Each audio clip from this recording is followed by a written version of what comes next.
Oh. Nyonyi muzinge gyeri, ennyonyi njonna ze ziri, ne gye tugiramu abantu abasoba mu 10 leero ni mu private jet.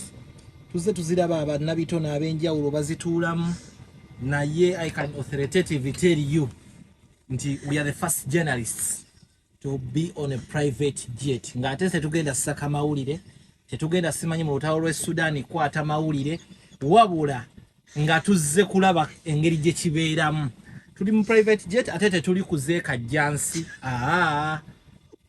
Tuli ku Atlantic, tuli America. Private jet nalabako kyonna kyekiri kya luzungu. Nalabako ba Davido bazituulamu. So mu kika kyange nze Davido waawe, nze Bana Boy, nze Kayz waawe. Kakati Kayz tukatwale mabigatule wali kuteka waini kange tugende bati yankulaga eno private jet ati gola ganze zegenda ya Kayz mu kamera mba konze omba kamera person tambela. Okay, kuli Los Angeles. Let's go. Mama bana chiri chia chiri bana chiri fine. Kayz oliocha, cheers.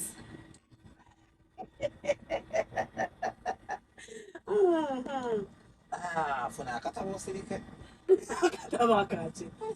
Uganda. Balozo okubeera yendaga muntu kimala. I know. Chimala. Chigwe. Private jet. Kawali Isaac Kayz mulekwa alongside Mary Flavia na Mlindo akula mwana kwezi tukira. Nediranga bya kabiro jelengesa ni mchala muganda. Nayenga ennyonyo ziri nnyo eziwerako. Eno ki ekigifuula ey'enjawulo? Because it's private. It's not a passenger's plane. Omakyava tebatadde temuli mu bantu gobadde olinya lero labyewo omu wenti bolinye wekanange ne karo actually we turn only 5 on the plane. Private jet. Yes, we're going to fly from Lux to some other airport, but it's river nice, so that's where we're going to Nyumirambo. By the way, nangwe gusosa no. Nangwe gusosa. Hey, this is my first time on a private jet.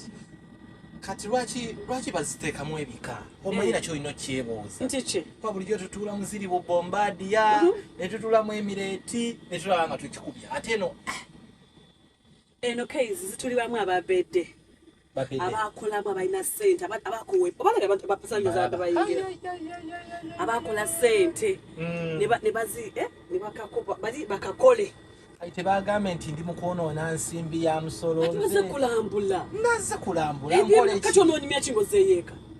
These are things I have to kunyumya abammanyi e Kampala sizifunye naye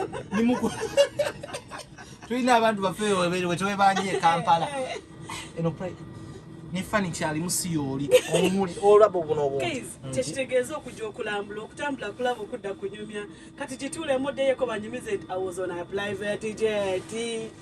Private jet ebeeramu ne private conversations mpulira kati ebaina kiggwanga wano yisha ekasina badde na mugundi n'omuntu wange anti oggalawo wano you can close this and then musigala eno meetings and all that.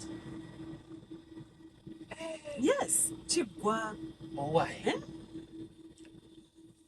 Because I'm Rachel. Toast to life. It needs toast to life.